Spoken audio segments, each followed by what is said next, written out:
Vous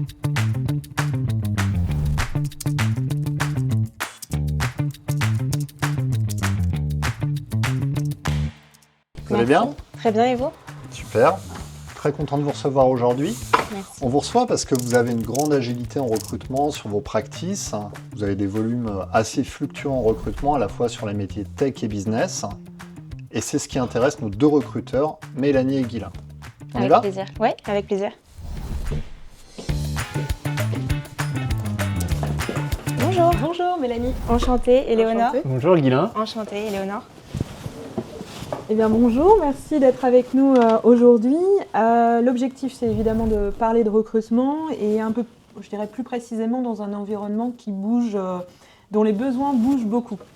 Voilà, notre but c'est de comprendre un peu comment vous organisez l'équipe, les priorités dans ce contexte mouvant. C'est de ça qu'on va parler dans les quelques minutes ensemble.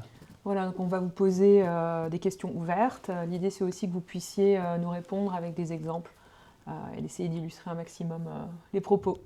C'est bon pour vous ? Oui, très bien. Super. Alors déjà, moi, pour commencer, j'aimerais bien en savoir un petit peu plus sur Dailymotion. Si vous pouvez nous expliquer un petit peu le périmètre de votre équipe Talent Acquisition. Oui, donc Dailymotion, c'est une plateforme vidéo présente sur desktop et sur mobile. On a un rayonnement international, on a aussi des équipes à l'international. Aujourd'hui, on propose 3 solutions, une solution B2C et 2 solutions B2B. Tout ça pour vous dire que nos besoins en recrutement sont assez variés en termes de métiers représentés. Comment on s'organise dans l'équipe recrutement ? Donc nous, l'équipe recrutement, c'est 2 personnes de Talent Acquisition spécialistes qui travaillent avec moi. Donc on est 3 au final et on se répartit les besoins sans spécialité spécifique, et donc on a des scopes internationaux et multimétiers. Ça, c'est une volonté de notre part de ne pas spécialiser les recruteurs pour plusieurs raisons. La première, c'est que la richesse des métiers qu'on retrouve chez Dailymotion est précieuse pour un recruteur. C'est l'opportunité de travailler sur plein de métiers différents, plein de carrières différentes, de découvrir des nouveaux besoins et de comprendre de nouveaux métiers. Donc ça, c'est une richesse pour un recruteur. Et après, c'est répondre aux besoins d'agilité de l'entreprise. Puisqu'on est formé finalement sur ces différents métiers, on est capable de les appréhender dès qu'ils arrivent chez nous sans finalement être ralenti par le fait que ce soit un nouveau métier. Et puis on a une meilleure compréhension du coup de l'écosystème Dailymotion, qui est quand même un écosystème assez complexe puisqu'on a plusieurs briques imbriquées les unes entre les autres. Donc plus on va travailler sur des métiers différents, mieux on va comprendre l'écosystème de Dailymotion et plus on va être performant sur chacun de nos recrutements pris un par un. En travaillant, j'imagine aussi en collaboration avec les managers qui sont plus sur le terrain et qui ont peut-être plus les spécificités, on va dire, techniques nécessaires pour identifier les bons candidats. On travaille toujours main dans la main avec les équipes, les équipes opérationnelles, que ce soit les managers ou les personnes qui font partie du processus de recrutement pour vraiment avoir leur retour sur les compétences des candidats recherchés et affiner, nous, notre recherche. D'accord. Et alors vous expliquiez que vos besoins en recrutement ils fluctuent. Comment vous vous organisez en fait pour faire face à ces variations qui, en fait, j'imagine d'un mois à l'autre, on a un nombre de recrutements qui est très inégal. Oui, alors la difficulté majeure, c'est quand on a un nombre de recrutements important qui s'ouvre à la fois. Parce qu'un lancement de recrutement, ça demande de créer l'inertie du recrutement, ça demande de rencontrer le ou la hiring manager, de faire le point sur le besoin, de commencer à créer ce qu'on appelle le pipeline de candidats, donc toutes les candidatures qu'on va pouvoir proposer au hiring manager, donc d'aller sourcer sur les plateformes ou d'aller étudier les candidatures, de rencontrer un certain volume de candidats au même moment pour pouvoir les faire progresser de manière égale dans le process finalement. Et donc voilà, donc la difficulté, ça va être d'appréhender ce volume s'il est simultané, si on peut dire. Comment on s'organise, nous, c'est notre agilité, notre non-spécialisation finalement. Ça nous permet de répondre plus facilement à ces besoins, de ne pas appréhender finalement un nouveau besoin qui tombe, puisqu'on est confiant dans notre boîte à outils et qu'on est capable de recruter tout type de métier finalement. Une grande communication entre nous aussi.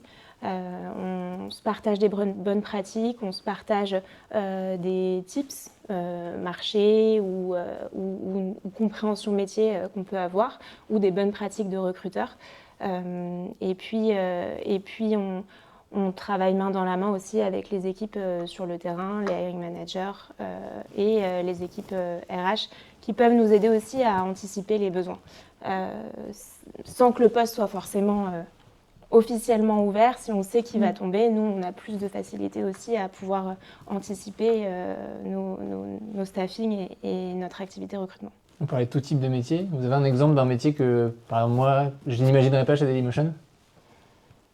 Alors, je ne sais pas ce que vous imaginez, mais donc quand je parle de tout type de métier, c'est des métiers pure tech, développement, front, back, les métiers de l'infra, on va avoir les métiers de la data, tout type de métier dans la data engineering, machine learning, data analyse, et puis on va avoir d'autres fonctions plus business, des sales, du marketing, les fonctions qui viennent travailler au bon fonctionnement de l'entreprise, la finance, on a un service juridique également, les RH bien sûr. Je ne cite pas tout le monde, mais voilà, quand je parle vraiment d'une grande variété de métiers, c'est que c'est un scope assez large. Vous parliez, donc effectivement, vous avez des besoins qui fluctuent, qui baissent, qui reprennent, etc. Visiblement, vous êtes assez organisé justement pour être réactif avec pas mal d'outils, de process, de viviers, de choses que vous mettez en place pour avoir cette proactivité. Plus précisément sur la partie vivier justement, comment est-ce que vous constituez les viviers? Comment aussi vous faites pour faire vivre ces viviers de candidats sur le plus ou moins long terme? Est-ce que vous pouvez nous expliquer un petit peu plus tout ça? Oui, alors sur notre industrie, où les choses vont très vite, où les personnes trouvent assez rapidement un travail, et avec les réglementations RGPD, c'est compliqué de se dire qu'on va constituer un vivier avec un listing de candidats et de candidates qui sont éligibles à ce poste-là. On va plutôt miser sur l'expérience qu'on offre aux candidats. C'est une bonne manière de se constituer le vivier, de se dire que puisque les personnes ont vécu une bonne expérience dans notre process, si finalement ça ne va pas au bout pour une raison ou une autre, c'est que la personne a finalement accepté un autre poste et resté dans son entreprise, ou que nous, on a décidé de ne pas aller au bout pour ce process, ben on peut se retrouver plusieurs mois plus tard ou plusieurs années plus tard, et c'est des choses qui arrivent aussi, et ça c'est parce que on offre une bonne expérience candidat, on fait des retours avec de la matière, que ce soit positif ou négatif, l'issue de l'entretien. Donc voilà, l'expérience candidat. Et puis la marque employeur aussi, pour pouvoir attirer, pour rayonner sur le marché et que les personnes viennent à nous. On peut miser aussi sur le réseau de nos équipes en interne, qui sont eux des spécialistes, donc le système de cooptation. Ils ont forcément soit été au contact d'autres entreprises dans le passé, ou soit d'autres entreprises actuellement dans le cadre de leur fonction sur des événements professionnels ou autres, et le réseau interne, c'est précieux pour ça. Et alors du coup, vous nous disiez, donc, vous y compris, vous êtes 3 dans votre département, pour des choses qui fluctuent, etc. Comment est-ce que vous adaptez votre équipe? Alors vous avez parlé notamment de la relation avec les managers. Est-ce qu'il y a plus que dans d'autres entreprises de charges sur les managers pour faire face à ces fluctuations? Plus de charges que dans d'autres entreprises, j'espère pas. Le but, c'est que quand même vraiment, nous, on les accompagne dès le sourcing finalement. Quand je parle de partenariat avec les hiring managers, c'est vraiment pour bien comprendre leurs besoins et bien affiner, nous, la lecture ensuite de leurs besoins et la lecture des candidatures qu'on va recevoir, donc, en entretien y compris.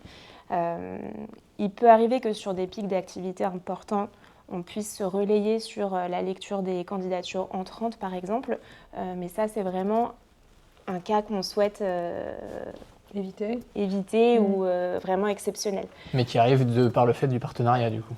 Et voilà, c'est parce qu'on a cette bonne relation et cette relation de confiance qui s'est installée qu'on peut mettre ça en place. Qu'est-ce qui vous aide en fait à garder l'équilibre du coup quand l'activité varie? Est-ce que pour quelqu'un qui aujourd'hui ferait face à énormément de recrutement, qu'est-ce que vous lui conseilleriez pour garder le cap et savoir où il va? En tant qu'équipe, vraiment, agir en tant qu'équipe, pouvoir compter les uns sur les autres, c'est hyper important. On sait qu'on va se partager des infos, on sait qu'on peut compter les uns sur les autres si on doit s'absenter exceptionnellement ou s'il y a une charge trop importante de pouvoir prendre le relais.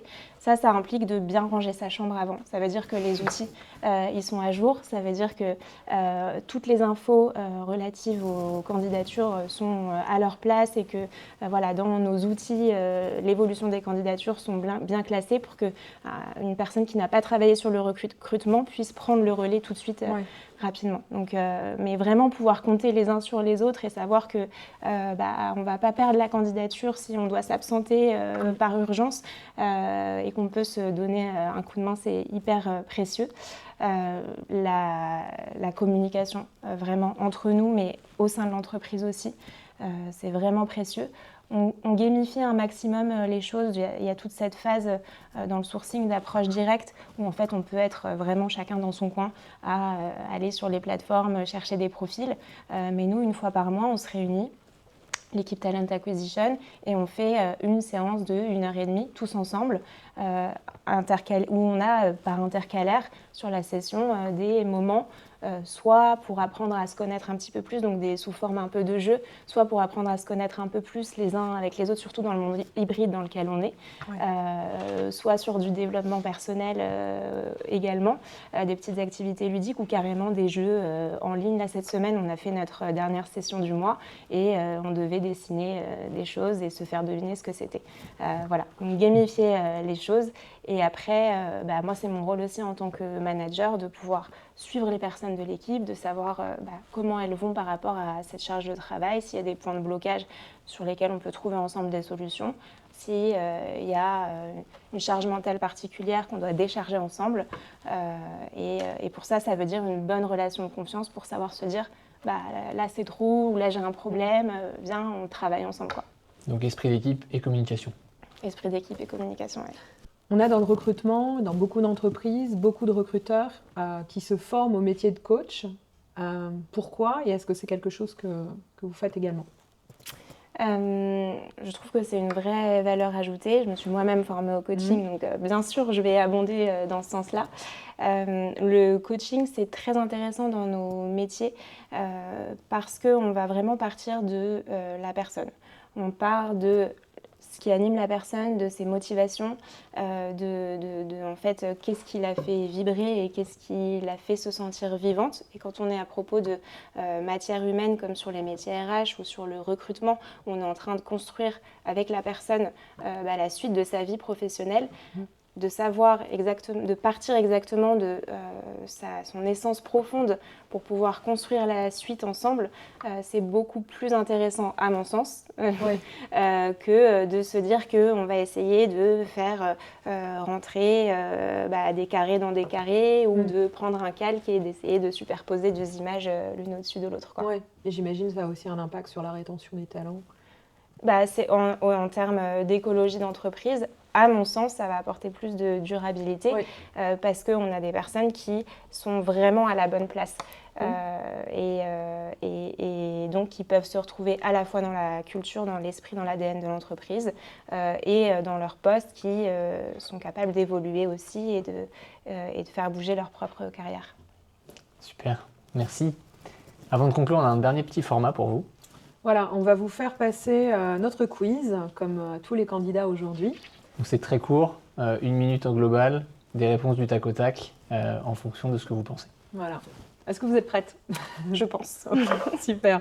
Alors on va commencer avec la première question. Est-ce que vous êtes prête à instaurer la transparence des salaires dans votre entreprise ? Je suis prête à mettre en place tout ce qu'il faut pour le faire. Est-ce que vous êtes prête à recruter sur le potentiel plutôt que sur le diplôme ? Oui, oui. Est-ce que vous êtes prêt à laisser l'IA gérer la présélection de vos candidats ? Non. Non, de collaborer avec l'IA, mais pas de la laisser gérer. Okay. Est-ce que vous êtes prêt à accepter du coup que l'IA puisse être plus objective que certains humains dans le processus de sélection ? Alors, encore une fois, c'est vraiment une collaboration. Est-ce que vous êtes prêt à réduire les délais de réponse aux candidats à moins de 10 jours ? Oui. Est-ce que vous êtes prête à collaborer avec des écoles ou organismes un peu moins prestigieux pour élargir vos viviers de talents ? Dans la logique d'I&I, oui, tout à fait. Est-ce que vous êtes prêt à adapter un poste lorsque vous rencontrez un candidat particulièrement prometteur? Je ne suis pas décisionnaire, je suis recruteuse, donc je facilite les prises de décision, mais à aucun moment je vais prendre cette décision moi. Et êtes-vous prête à proposer au candidat un premier entretien automatisé, par IA, par vidéo? L'automatisation toujours en partenariat avec l'humain. Super. Merci beaucoup, Éléonore, pour cet échange. Voilà, on va faire le point entre nous et puis on reviendra vers vous sous les 48 heures. Merci beaucoup. Merci.